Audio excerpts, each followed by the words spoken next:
فریال ٹالپور کے جرائم پر، نثار مورائی کے، عبدالقادر پٹیل کے، شرجیل انعام میمن کے، سینیٹر یوسف بلوچ کے جرائم پر کراچی پولیس میں موجود کالی بھیڑوں کے نام اس نے لیے ہیں اور کیا کچھ کس طرح سے اس نے کن کن برسوں میں انجام دیا۔ رینجرز کے اہلکاروں حوالدار اعجاز اور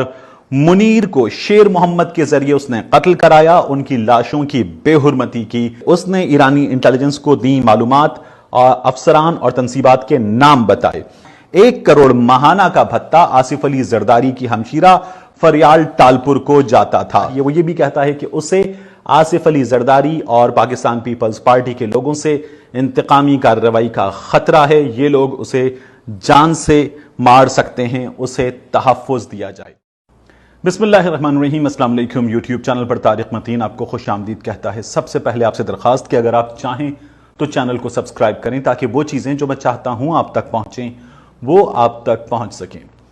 ان دنوں پاکستان تحریک انصاف کے رہنما علی زیدی صاحب مسلسل پریس کانفرنسز میں حکومت سندھ کو تنقید کا نشانہ بنا رہے ہیں کہ اس نے جے آئی ٹیز دبا لی، جس کے بعد حکومت سندھ نے اعلان کیا کہ پیر کے روز جے آئی ٹیز منظر عام پر آ جائیں گی۔ عزیر بلوچ کی جے آئی ٹی، نثار مورائی کی جے آئی ٹی اور سانحہ بلدیہ ٹاؤن کی جے آئی ٹی۔ یہی بیان دینے کے بعد حکومت سندھ کے بعض وزراء نے علی زیدی کو پاکستان تحریک انصاف کو تنقید کا نشانہ بنایا کہ جے آئی ٹی میں فریال ٹالپور کا ذکر نہیں ہے، آصف علی زرداری کا ذکر نہیں ہے، پاکستان پیپلز پارٹی کا ذکر نہیں ہے، اور علی زیدی بے وجہ کی پریس کانفرنسز کرتے رہے ہیں، انہیں شرمندگی کا سامنا کرنا پڑے گا۔ محکمہ داخلہ کی ویب سائٹ پر یہ جے آئی ٹیز موجود ہوں گی۔ یہ پاکستان تحریک انصاف کے رہنماؤں کی جانب سے جب کہا گیا تو اس کے جواب میں پیپلز پارٹی نے بتا دیا ہے۔ اب یہاں یہ جو ویلاگ ہے یہ بہت تہلکہ خیز ہے، میں آپ کے سامنے ثبوتوں کے ساتھ اہم ترین انکشافات اس وقت کرنے جا رہا ہوں۔ یہ ویلاگ جو ہے یہ ایک بام شیل ہے اور اس بام شیل میں آپ کو بتانے جا رہا ہوں کہ عزیر بلوچ نے کس طرح سے آصف علی زرداری کے جرائم کا اعتراف لکھ کر کیا ہے۔ عزیر بلوچ نے ٹھپا لگایا ہے فریال ٹالپور کے جرائم پر، نثار مورائی کے، عبدالقادر پٹیل کے، شرجیل انعام میمن کے، سینیٹر یوسف بلوچ کے جرائم پر کراچی پولیس میں موجود کالی بھیڑوں کے نام اس نے لیے ہیں اور کیا کچھ کس طرح سے اس نے کن کن برسوں میں انجام دیا، اس نے کس طرح سے پولیس والوں کو، رینجرز والوں کو نشانہ بنایا اور کس بے دردی سے مارا ہے، اس نے اپنے مخالف گروہوں کے ساتھ کیا کیا، یہ سب کچھ عزیر بلوچ نے بتایا اور میں تمام ثبوت آپ کے سامنے رکھنے جا رہا ہوں۔ عزیر بلوچ کا تحریری بیان، عزیر بلوچ کا 164 کا بیان، یہاں یہ بات سمجھ لیجئے کہ جے آئی ٹی اور 164 کے بیان میں فرق یہ ہے کہ جے آئی ٹی تفتیش ہے، جے آئی ٹی میں جو کچھ سامنے آیا ہے اس کی اہمیت تو بہت زیادہ ہے لیکن اس کی کوئی لیگل سٹینڈنگ نہیں ہے، لیکن یہ جو 164 کا بیان ہے یہ میجسٹریٹ کے سامنے بیان ہے، اس بیان سے کسی بھی مجرم کا مکرنا تقریباً ناممکن ہے۔ عزیر بلوچ اپنے 164 کے بیان میں جو 10 صفحات پر مشتمل ہے اور میں یہ تمام 10 صفحات آپ کے سامنے رکھنے جا رہا ہوں، آپ کے حوالے یہ تمام ثبوت کر دوں گا میں۔ عزیر بلوچ یہ کہتا ہے اپنے اس 164 کے بیان میں کہ سال 2003 میں وہ رحمان ڈکیت کے گینگ میں شامل ہوا۔ اس کا یہ بھی کہنا ہے پیج 1 اس کے 164 کے بیان کا کہ وہ اور اس کا خاندان شروع سے پیپلز پارٹی کا حمایتی تھا۔ جب وہ جیل گیا، جیل میں سپرنٹینڈنٹ نصرت منگن اور فیصل رضا آبدی، پہلا نام پاکستان پیپلز پارٹی کا سامنے آتا ہے، ان کے کہنے پر پیپلز پارٹی کے کارکنوں کا وہ ذمہ دار بنا۔ اس کا یہ کہنا ہے پیج 1 پر ہی کہ رحمان ڈکیت جب پولیس مقابلے میں مارا گیا تو عزیر بلوچ نے لیاری گینگ وار کی سربراہی سنبھال لی، پیپلز امن کمیٹی کے نام سے مسلح گروپ بنایا۔ یہ وہ گروپ ہے جس کا ذوالفقار مرزا بڑے فخر کے ساتھ سینہ چوڑا کر کے نام لیتے تھے اور بتاتے تھے کہ انہوں نے اسلحے کی لائسنسز دیے ہیں اور کس لیے دیے ہیں یہ بھی وہ دعویٰ کرتے تھے۔ پیپلز امن کمیٹی کا یہ شخص چیئرمین بن گیا۔ عزیر بلوچ بتاتا ہے کہ 2008 سے 2014 تک اس نے اسلحہ خریدا۔ یہ اسلحہ اس نے خریدا لالا توکل سے، سلیم پٹھان سے، نصیب پٹھان سے، اور یہ اسلحہ خریدا گیا کوئٹہ اور پشین سے اور جلسوں میں سے استعمال کیا گیا اور ہڑتالوں کی کامیابی کے لیے یہ اسلحہ استعمال کیا گیا۔ یہ ہے عزیر بلوچ کے 164 کے بیان کا پیج 1۔ پیج 2 عزیر بلوچ کہتا ہے کہ اس نے لیاری میں جوئے کے اڈوں کی سرپرستی کی، پولیس افسر اپنی مرضی کے لگوائے، بھتہ وصول کرنے کے لیے اس نے مختلف گروہ بنائے، بھتہ وصول کیا۔ آگے جا کر یہ بھی ثبوت آئے گا، میں آپ کے سامنے رکھوں گا کہ فریال ٹالپور